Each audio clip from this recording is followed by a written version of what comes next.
we've got our giant batch of the top 10 sibling rivalry. Thank you, Everett. The cynical optimist says, ang panghina sa bahay dahil lagi kami nagpapataasan ng Ew. No, I mean like figuratively. Fitz Villafuerte says, true story, pag nag-aaway kami kung anong papanoorin sa TV, my parents always sided with me. Kasi yung kapatid ko gusto cartoons, ako Discovery Channel, National Geographic.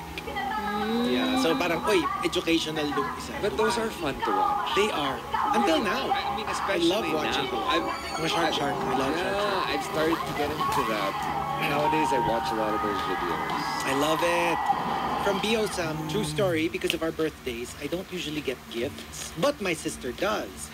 Pero to make up for it, I make sure na Goldilocks lang ang cake mo. Habang sa akin, Contis or Mary Grace. We always get a big laugh from it. Pero why wouldn't you get a gift? Right. Right? Bakit yung sister lang ang may gift? Tapos sa'yo parang cake lang. That's kind of strange. It is. Di ba? I mean, like kunyari, you have two kids. Obviously, if it's their birthday, you give them a gift, right? Not just one. Yeah. Give gifts to one and then Not the other. That's unfair. That's odd. Well, unless there's something that goes on. Unless, minsan yung age, kapag bata usually. Binibigyan ng gift. Tapos Yeah. parang, okay, malaki. Hindi kasi sa akin, nag-iiba lang yung gift. Nagbibigay ka pa rin ng gift, but like a more adult gift. So, when you're a kid, obviously toys. Tapos, as they get bigger, di ba, pwedeng gadget na. You know what I mean? Pero you still give. Ruthless Riley says, sibling rivalry. My sister and I both insisted on buying cakes for Mother's Day. So we had two. Our mom had to eat both cakes. Ayun, tumaas ang sugar. Oh no!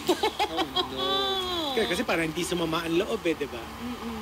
Tampupu says, my younger brother knows na matatalo ko siya sa lahat ng bagay. So, pinili niya yung mga bagay na hindi niya ako makukompetensya. He wanted a different school, he played a different sport, he chose a different hobby. But I think that's the wise thing to do. Para lang you don't suffer comparisons anymore. You know, not just for siblings. It works well as well for friends. relationships. Yeah, relationships. Friends, Ito yan. marriage. Di ba sabi nga nila parang it's an extra challenge for married couples if they belong to the same industry. Yeah. Kunyari, both doctors, both actors, both lawyers. Kasi nga parang, syempre medyo makikita mo yung kung sino yung mas angat, sino yung mas kilala, sino yung mas successful, who's earning more. Kasi nga, it's the same industry. From Al Macchiato, sibling rivalry. Dahil doktor si ate, siya lagi yung super important pag family reunion. Nakapila sa kanya for consultation. My relatives have no use for a landscape architect. Until they do. Until they do. Until that's they true. decide to build a home and like need one. Maui Rocky says, sibling rivalry? I have my own rivalry. Only child. I only compete with myself. From Jammer Monica, nung bata kaming magkakapatid, parati kaming nag-aaway sa kung ano yung papanoorin sa TV. Ginawa ng lolo namin, binilhan kami ng tig-isang TV. Tapos, nung may kanya-kanya na, wala namang nanonood. It was more fun nung may competition. Nung may competition, they didn't really want to watch. They just wanted to, like, compete with their sibling.